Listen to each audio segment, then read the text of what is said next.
ఏదో అంబటి రాంబాబు గారి ఇంటి మీద దాడి చేస్తే ఈ రాష్ట్రం ఉన్నటువంటి వైఎస్ఆర్ కాంగ్రెస్ పార్టీ మొత్తం తీసేస్తారు అనుకున్నారా? జగన్మోహన్ రెడ్డి గారు ఎట్టి పరిస్థితిలో తీడు. ఏ కార్యకర్త కూడా వెనక్కి తగ్గేటువంటి పరిస్థితి లేదు. దాడి చేయటం కాకుండా ఇంట్లో ఆడవాళ్ళని బూతులు తిట్టడం, ఆడవాళ్ళు ఉన్నటువంటి ఇంటి మీద దాడి చేసి కార్లు పగలు కొడతాం, ఇల్లు పగలు కొడతాం, ఆఫీస్ పగలు కొడతాం.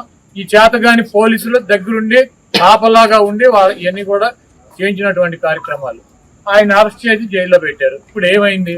18 రోజుల్లో ఆయన బయటకు వచ్చాడు. ఈ రోజు వైఎస్ఆర్ కాంగ్రెస్ పార్టీలో కానీ రాష్ట్రంలో కానీ ట్రెండింగ్ లో ఉన్నటువంటి హీరో, సూపర్ హీరో అంటే అంబటి రాంబాబు గారు.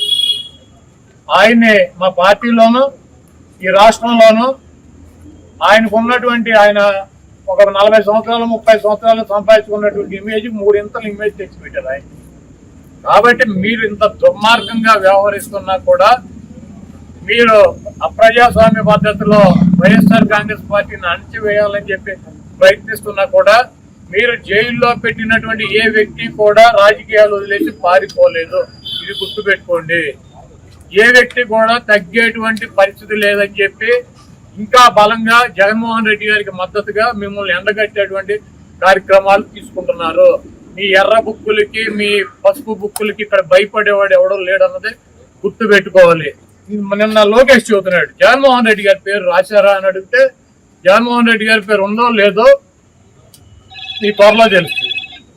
మీ మామయ్య బాలకృష్ణ గారి డైలాగ్ ఒకటి ఉంటుంది, నాకు నువ్వు ఎదురు వచ్చినా నీకే ప్రమాదం, నేను ఎదురు వచ్చినా నీకే ప్రమాదం. అలాగే ఆ బుక్ లో నువ్వు లోకేష్, నువ్వు జగన్మోహన్ రెడ్డి పేరు రాసినా నీకే ప్రమాదం, లేకపోతే జగన్మోహన్ రెడ్డి గారు ఏమైనా బుక్ లో నీ పేరు రాసినా నీకే ప్రమాదం.